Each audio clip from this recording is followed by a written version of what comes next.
Hi again. John Urquhart, The Wonders of Prophecy, one of the most outstanding books ever written on that subject about 5 generations ago at the turn of the 20th century. This time he's dealing with one text, Ezekiel 30, verse 12. I will sell the land into the house of the wicked. Volumes might be written on the text. The terrible impress of that hand is visible everywhere. The horrors of the conscription, to escape which parents systematically mutilate their children, and of the corvees, or forced labor levies, in which the peasants are driven in herds from their fields, no matter though the harvest is wasted on which their own and their families' bread depends, and guarded by the military like convicts till their enforced task is done. All these things are well known. The following words may give us some conception of what these things mean for the people. This afternoon, writes Lord Haddo, we witnessed a distressing scene.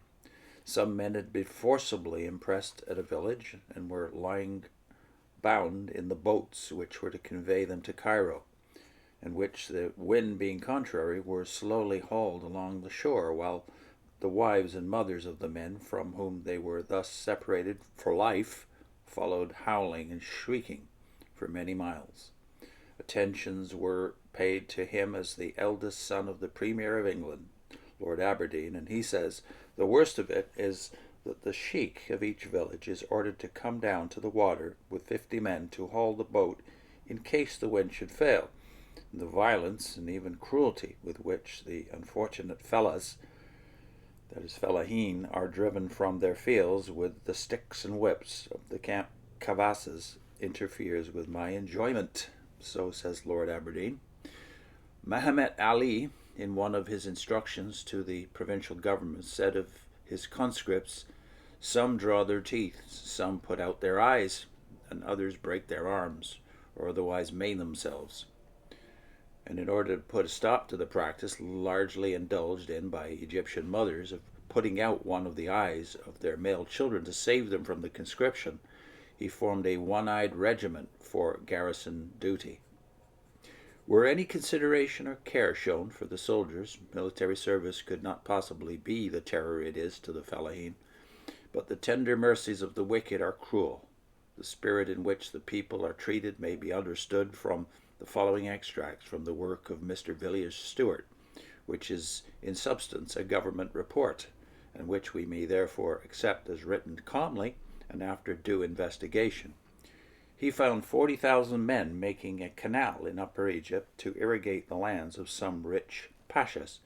No food was supplied to them, nor was sleeping or other accommodation provided, nor tools with which to do the work of excavation. They worked from sunrise to sunset, with no intermission save the few moments during which they rushed down to the river to soak the hard bread, their only food, which their friends had sent from their distant homes. The great majority of them had to tear up the soil and stones and to fill their baskets with their hands. He adds, ophthalmia is one evil that results. I cannot imagine a better receipt for the wholesale manufacture of this malady than to work men to exhaustion in fiery heat, glare, and dust all day, and then to expose them at night to the heavy dew and frosty temperature, with the bare ground for their couch and their calico rags for their only covering. Forced labor in the factories has been abolished on paper, but in Upper Egypt it is still in full swing. There the fellahs are subjected to the hardest slavery. Guards are placed at the doors who prevent all egress, and the laborers are kept in the building day and night, being compelled to sleep on the stone floor and amid the noise of the machinery. In 1879, we were witnesses of the following incident at one of the sugar factories. While we were there was a sudden commotion, and we found that one of the men had fallen from a gallery and was mortally injured. He was carried out in a dying state. On emerging, we inquired for him and were shocked to find him lying in the sun and covered with flies, left there to die like a dog. No man had had the charity to moisten his lips, or to carry him into the shade, or to fan the flies away, or to alleviate his sufferings in any way. All this direct quotation, by the way, is from a work Egypt after the war. I think it's Villiers Stuart who's responsible for all of this so far. On some of the corvees, not only are able-bodied men compelled to toil, but even small children, boys and girls as young as 7 or 8 years, who are kept walking all day up and down the banks with their baskets of earth. As showing further the character of those into whose hands Egypt has been sold, we may note that under the present dynasty, which has been lauded as having done so much for the country, the wretched Fellaheen have been subjected to repeated acts of spoliation. At Thebes, the government took part of the land arbitrarily at £7 an acre and relet it at more than a third of that sum annually. The consequence has been that the people there have been plunged into poverty. Some of them have rented portions from the government, but it too often happens that after digging and sowing the land, they, in the end, get no reward but a beating. We have heard much in connection with the debt of the Daira lands, the property of the state, and the private property of the late Khedive. They are simply the fruit of the most unblushing and unscrupulous robbery. Both of them, says Mr. Villiers Stuart, represent an enormous amount of injustice, tyranny, and oppression. Like master, like man.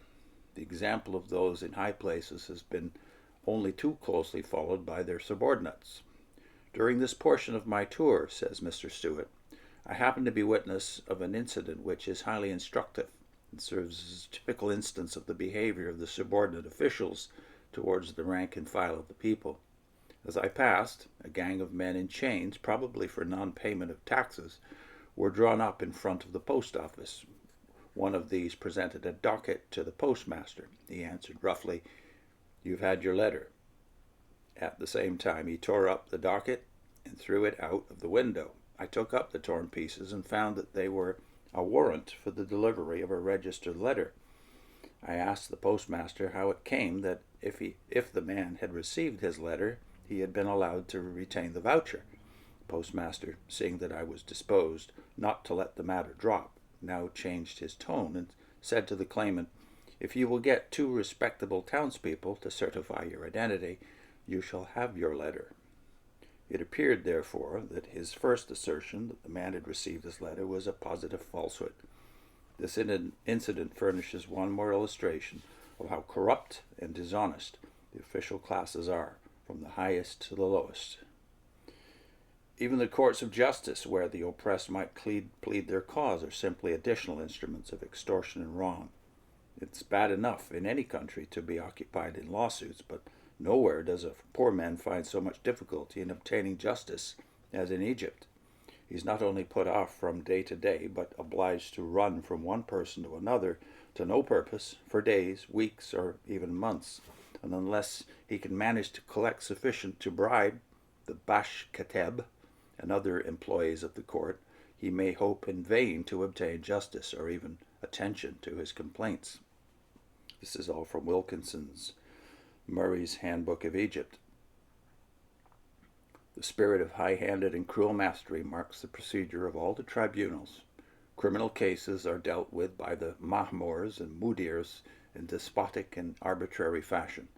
The use of the corbash, that is, hippopotamus hide whip, and of the stick, has increased since the rebellion, as also imprisonment in heavy chains. These punishments often fall upon the innocent. For instance, if a fellah, selected for military service, runs away to the desert, his relatives are chained and thrown into prison, though in no way accessory to the offense. This is all from Villiers Stuart. "How is justice," says Stuart, asks an intelligent farmer, "administered in your district?"